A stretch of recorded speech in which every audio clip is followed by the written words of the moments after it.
We talked about the major psychological studies that were done on social psychology, like study on conformity with the Ash line test, the study on obedience with the Stanley Milgram shock experiment, and then the study on authority roles and stereotype threat with the Stanford Prison Project with Philip Zimbardo. Okay, so all of this shows that even though we're individuals and we like to think that we wouldn't do certain things, or peer pressure and normative social influence does have an effect on our behavior. So social situations can dictate and control our behavior.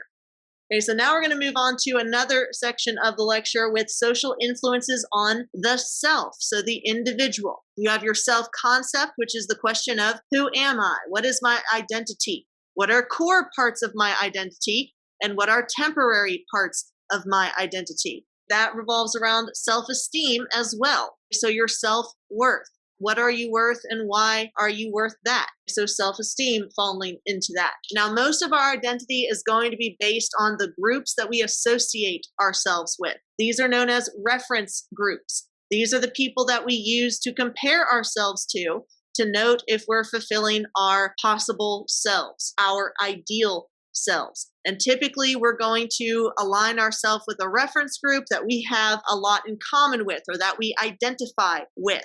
Within that, we have schema and self-schema that filter how we perceive the world around us. And everyone's schema and self-schema is going to be different, and that can lead to some miscommunication at times. So a schema is a cognitive filter. We all see the world through schemas. It's not that we're doing it consciously or purposely. It's just that they simply exist, and that's how we view the world. Kind of how, like, you're not always aware when you're wearing contacts or when your glasses are on your face. It's just you're seeing things and it's happening. So in schema, this is a cognitive filter through which we interpret the world and the environment. So this is based on our experiences for what should be or what should not be. Within that, we have the self-schema, which is a construct about yourself, an identity about yourself. So say, for instance, my self-schema is going to be focused on the schools that I went to, or what gender I am, or what experiences I have, what interests do I have, like reading or cats. All of that fulfills how I view myself. That is my self-schema. I'd like to see myself as fairly intelligent. I'd like to see myself as fairly kind. So how do you perceive yourself? Now, Hazel Marcus, in her studies on the schema that we have about ourselves, she noted that these concepts or these constructs about the self can be relatively stable or malleable, meaning permanent or changeable. The more core, or central a self-schema is, the more stable it will be. So the more permanent. I have a pretty stable concept about myself as a woman. That's not likely to change. Y'all may have a malleable construct of yourself as a high school student.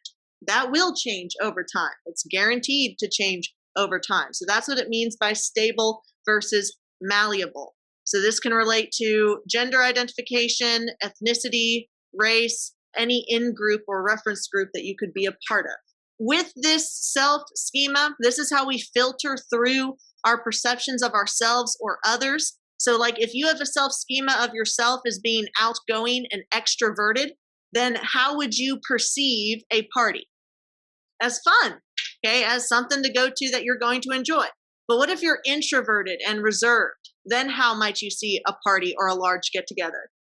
As stressful, not worth it, or as a way to potentially embarrass yourself or make a spectacle of yourself.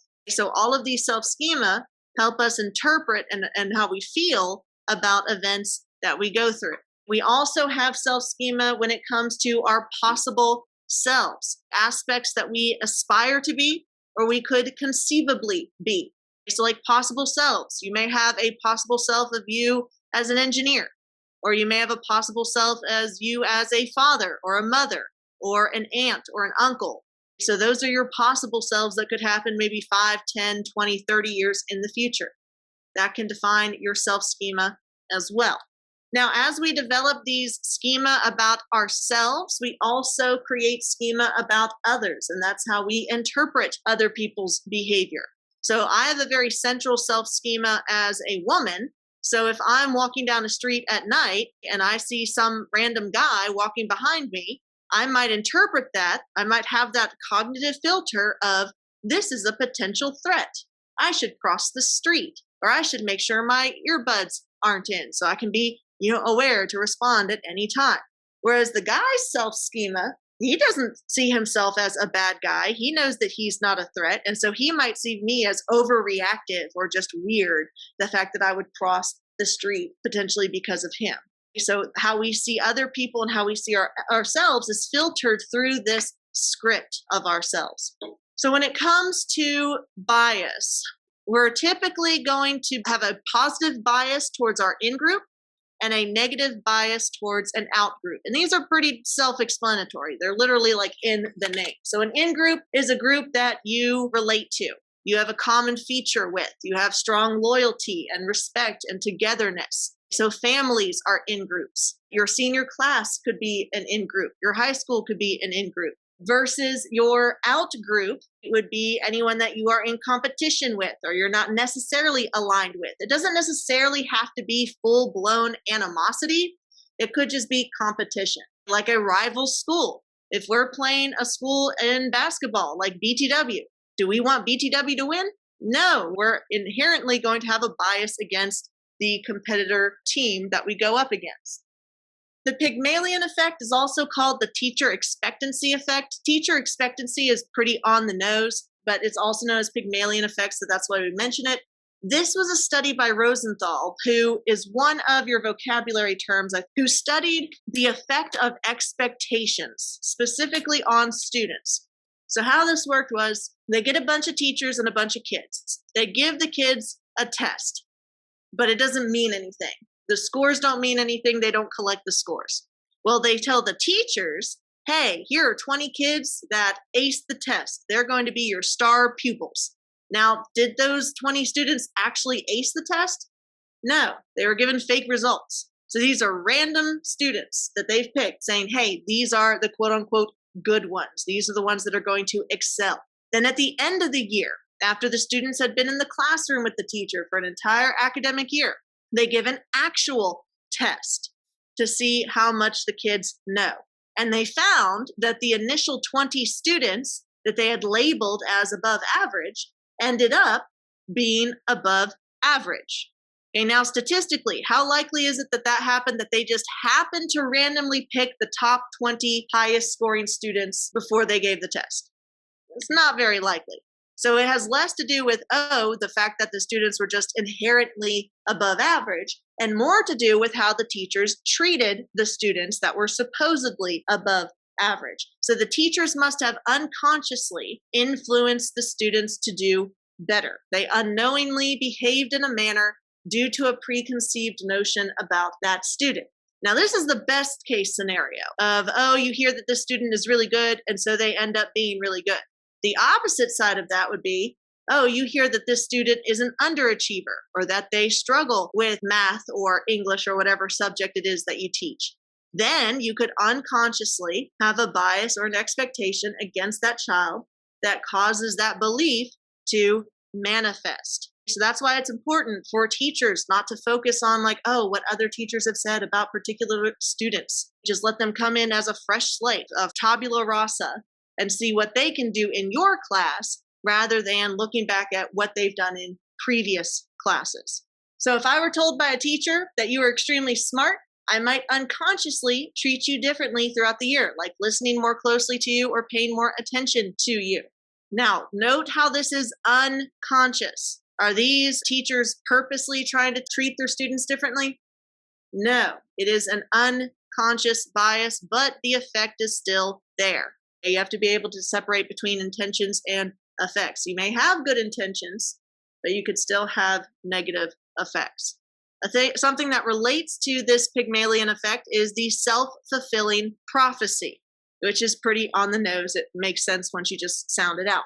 The self-fulfilling prophecy is the idea that believing something will make it occur. So as we see in these steps, first we make a prediction based on a belief. I've heard that Andy is a poor student in history. So I have a belief about Andy. I act towards Andy as if that belief is true.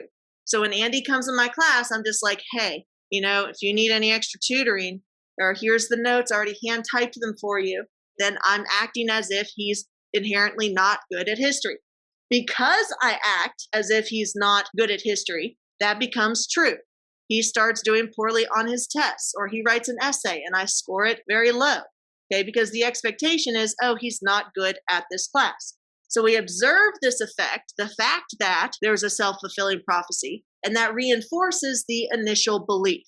Andy is bad at history. So that's why it's important to always have high expectations for your students or your children, because they're more likely to reach for those expectations rather than if you hold them at a middle average level or at a below average level. You don't want a self-fulfilling prophecy to come true when it comes to negative beliefs about an individual. When it comes to comparing ourselves to others, we do this a lot. There are two types of comparison that we do. We have upward social comparison and downward social comparison. With upward social comparison, we compare ourselves to people who appear to have it better. So you're scrolling through your social media and you see somebody who has lost a lot of weight, or can bench press a car, or has like the best dance moves, or the clearest skin, or the best filters, right? They're at the beach, they're showing off their car. That's upward social comparison. You look at people who have it better than you, and that makes you feel like crap.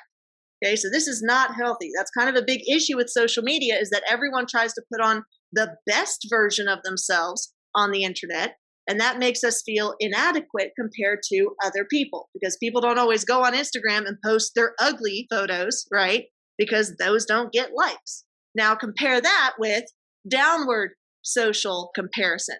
With downward social comparison, you look at people who have it less fortunate than you do. So let's say that we're in the middle of a pandemic and I think, oh, I still have a job. I have a house. Both my cats are healthy. Then I see somebody who's on the corner on the street with a shopping cart asking for money. Okay, by that downward social comparison, I appear to be doing much better than the person that I'm comparing myself to. And so this makes me feel better than if I had done upward social comparison. Whatever context you're in and how you interpret it can affect your mood. Now, does this mean that we should go and try to find people who are less fortunate than us and be like, hey, I'm going to compare myself? Like, no, but you unconsciously do this. And so it's important to note why that is, or how that has an effect on your mood and your self-schema. All right, so now we're going to move on to attribution. We're going to talk about the theories and the errors with attribution. Now, first, before we get started, we need to talk about the two dimensions of attribution. And y'all know that to attribute something means to associate it with something. You have internal versus external attribution, and you have stable versus unstable attribution. An internal attribution means that it is specific to that individual. It is inherent. It is dispositional. An external attribution means that it's the environment. It's outside of that person's control. Okay, so like, let's say that I train a puppy, and the puppy picks up on those tricks very quick. Like they learn, oh, to sit and to bark and to stay. Well, if I say that the puppy's very smart, that's an internal attribution. That belongs to the puppy. It is something within the puppy inherently. It has nothing to do with me. If I said, oh, I'm really good at training dogs, then that would be an external attribution as to why the dog is performing so well. It's because the dog had a good teacher, as opposed to the dog is smart. Unstable versus stable means that this is a permanent attribution or a temporary attribution. So let's say that it's stable. If the dog's really smart, then they're probably going to be smart the entire time. They're not just going to be smart one day and dumb the next. That's something that's stable. It is continuous. Versus unstable. Maybe the dog just was full that day. And so they were like, okay, I can focus on the tricks. Or maybe they were hungry and they're like, oh, I get treats. So as long as I do what I'm supposed to do, I get something for this. That would be unstable. They're not always going to be hungry or full every time that they're being trained. So I want y'all to draw this chart on your notes because it is going to be important for keeping these attributes separate. Just like when we did positive versus negative reinforcement and punishment, we're going to go through examples for each of these to help y'all get this locked down. So the situation that we're using for this example is a student making an A on a test. If we were to make this an internal and stable attribution, internal means it has to do something with the student. It is dispositional. Stable means that it's fairly permanent. So what is something about the student that's permanent that would result in them making an A on a test? They're smart. That's internal. The student is smart. That's stable. It is a permanent attribution for that person. An amazing cheater. Okay. I guess that works technically. It is internal and it is stable. So yeah, being a cheater or being really smart. What about if it's an external stable example? If it's external, that means it's not about the student, it's about the environment. So what about the test that's permanent made it possible for the student to make an A? It's an easy test. Okay, maybe it was all multiple choice, or maybe it was all matching, or maybe there was only one question on it and it just said, do you want an A, yes or no? And everyone put A. So that's an external stable. Some of y'all are like, please. That's an external stable attribution. The test is easy. It has nothing to do with the student. And the test isn't going to magically get harder. It's going to stay easy. Now we're looking at internal and unstable. Unstable means that it's not permanent, but it is relating to the student. So what could the student do that's not a permanent feature of their personality that would result in them making an A? They guessed or they studied hard.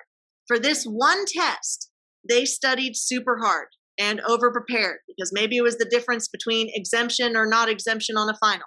Okay, so that is an internal and unstable attribution. The student studied hard. It's still a focus on the student, but it's not something that's permanent. Maybe they only studied hard for that test, and every other test, they're just like, whatever, D's get degrees. Then with the external and unstable. External means it has nothing to do with the student. It has to do with the environment. And unstable means not permanent. So in addition to there being a test in the environment, there's also a teacher. Let's say that the test was given out by the teacher and she just graded it on completion. That was her decision. Does that mean that she's always going to grade every assessment on completion? No, she's going to have to grade some of them for accuracy, hopefully, right? And so that would be an external, unstable attribute. The teacher in the environment made the assignment a completion grade. So if you did it, you made an A. Or the teacher was in a good mood.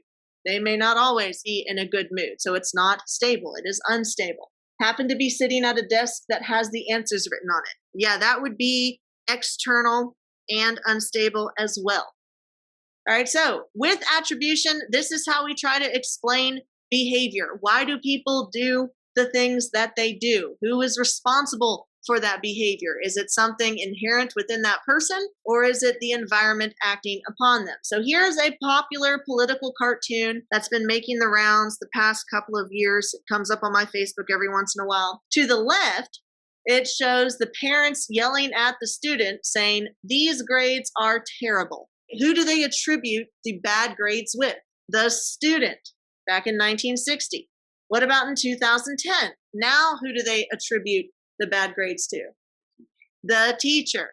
So instead of saying, oh, the student is responsible for the grades, not necessarily that they're smart or dumb, it could just be that they're just not doing the work. Now they've shifted that focus to the teacher for attribution. So, attribution theories. With Fritz Heider, we have the idea of internal versus external attributions, which we've already discussed. Remember that internal is dispositional. It's the nature aspect. It's in their nature.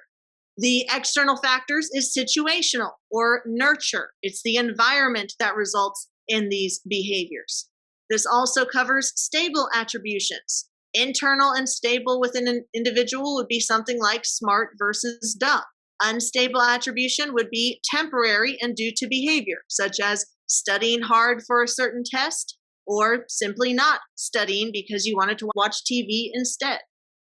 So some errors in attribution. We're going to look at the self-serving bias, which is exactly what it sounds like, the fundamental attribution error, and the actor-observer bias. So first we're going to talk about Harold Kelly. He said that attribution can be tied to 3 factors: consensus, distinctiveness, and consistency. So if you have high consensus in a group, the attribution is external. If you have low consensus, then the attribution is internal. So let's use the example of me talking about a sports team. Let's say I'm talking about Lamps baseball team. I'm talking about the baseball team and I say they're really awesome.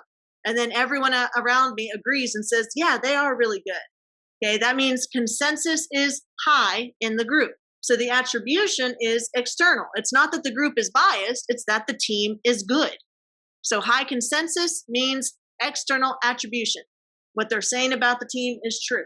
Now, if there's low consensus, let's say I come into the group and I'm just like, the baseball is the best baseball team that I've ever seen. And everyone kind of looks at me like, we haven't won a single game this year. Yeah, or something along those lines. Or like, football is the best team that's ever existed. It's like, we don't have one of those. I'm like, yeah, we're undefeated.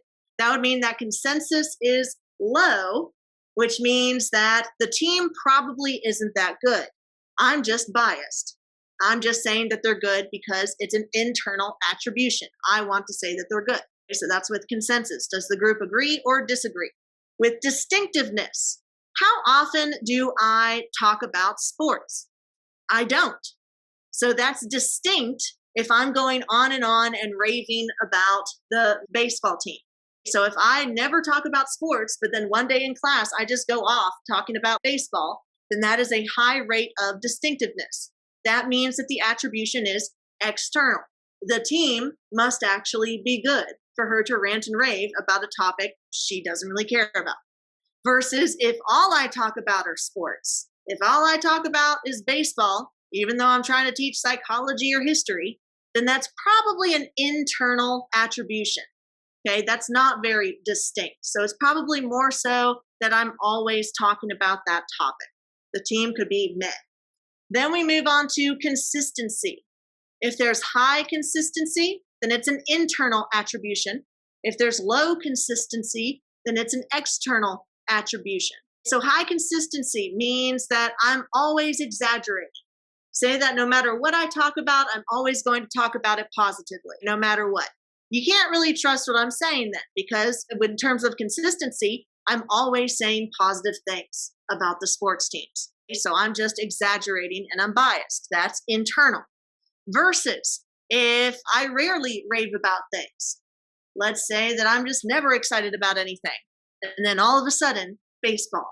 And I'm glowing and I'm talking and I start a TikTok page or a #1 fan page or something. That would be low consistency.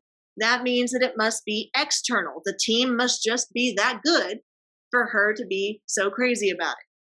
Now, when it comes to how we view other people and ourselves, we do have some errors that we make with our schema. The first one being the self-serving bias. This is our tendency to view ourselves in a more positive light.